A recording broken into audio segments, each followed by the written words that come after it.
Olá, meu nome é Tânia, tenho 22 anos, sou brasileira, estudante de matemática na Faculdade de Ciências da Universidade Estadual Paulista, campus de Bauru, São Paulo. Sou branca, tenho cabelo e olhos castanhos e estou usando uma blusa azul marinho. A minha relação com a escrita começou muito cedo, assim que eu aprendi a falar, meus pais já começaram a me ensinar as letras do alfabeto e me apresentar os primeiros livrinhos infantis. E desde então eu nunca mais larguei os livros. E eu tenho certeza que isso colaborou muito para que eu alcançasse resultados muito eficientes e muito rápidos nos meus estudos para as redações dos vestibulares, né? Consegui alcançar mais de 900 pontos nos últimos 3 Enems, nas últimas 3 provas do Enem que eu prestei. E apesar de eu ter escolhido matemática, né, que é uma área que foge um pouco das linguagens, assim que eu entrei para o curso e me tornei bolsista do projeto Raciocínio Lógico e os Princípios da Argumentação, né, que é coordenado pelo professor Dr. Luiz Henrique da Cruz Silvestrini, eu percebi que a elaboração de bons argumentos, que antes parecia um pouco vaga para mim, porque eu achava que não tinha como saber se o seu argumento tinha sido bom ou ruim até que um corretor corrigisse, né? Até que um corretor dissesse se ele era ou não um bom argumento e um argumento válido, né? O que eu nem tinha, na verdade, uma boa concepção do que era um argumento válido. Eu percebi que a resposta disso, a solução para isso, ela estava justamente na lógica proposicional. Então, eu comecei a notar que um argumento bom em uma redação nada mais é do que um argumento logicamente válido, bem sustentado, com premissas não falaciosas, coisas que eu não tinha nenhuma concepção do que eram, né?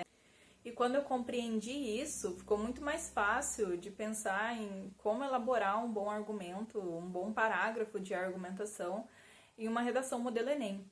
Então eu parei para pensar, né?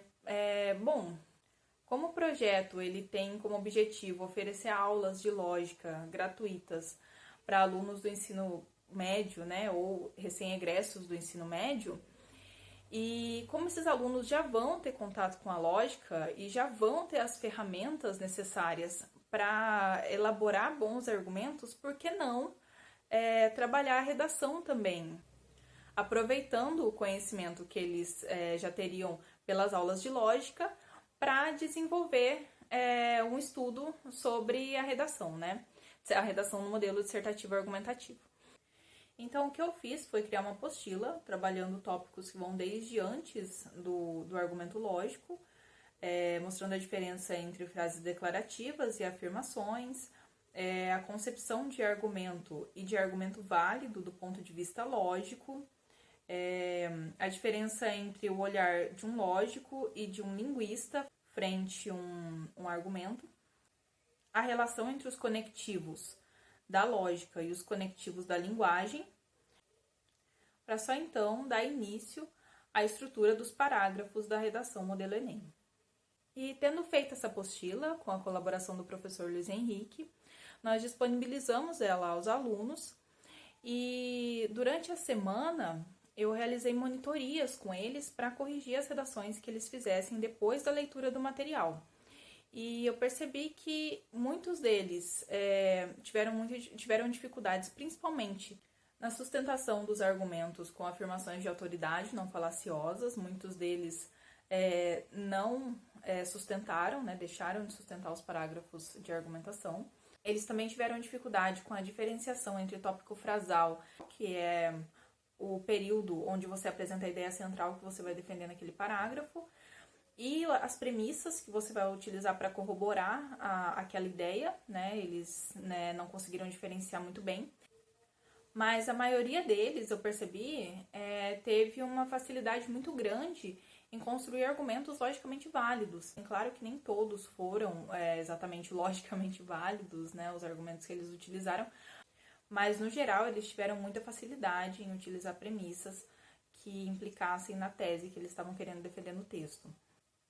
E embora eu tivesse planejado disponibilizar apenas o material e fazer as monitorias com os alunos, aqueles que não conseguiriam ler o material durante a semana, né, por motivos de trabalho, né, por não terem tempo, me pediram que eu fizesse uma aula no sábado, depois do módulo do projeto, para que eles tivessem contato com o conteúdo da apostila e pudessem tirar dúvidas comigo.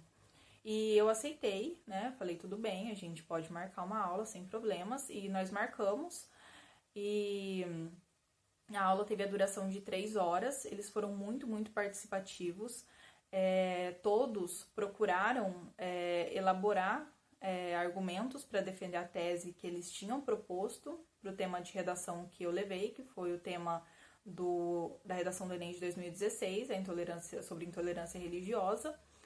E eles pesquisaram argumentos de autoridade e, inclusive, questionaram os argumentos propostos pelos colegas. Então, foi muito produtiva a aula. Na verdade, todas as aulas do projeto foram bastante produtivas, com bastante participação dos alunos. E eu acredito que, pelo menos, uma grande parte deles vai sair de lá com boas ferramentas para se prepararem para os concursos públicos, para os vestibulares e para as provas do Enem que eles pretendem prestar. Então, esse foi o meu trabalho dentro de um projeto de extensão. Eu estou muito grata por poder estar compartilhando o resultado dele aqui com vocês. E um abraço. Tchau, tchau.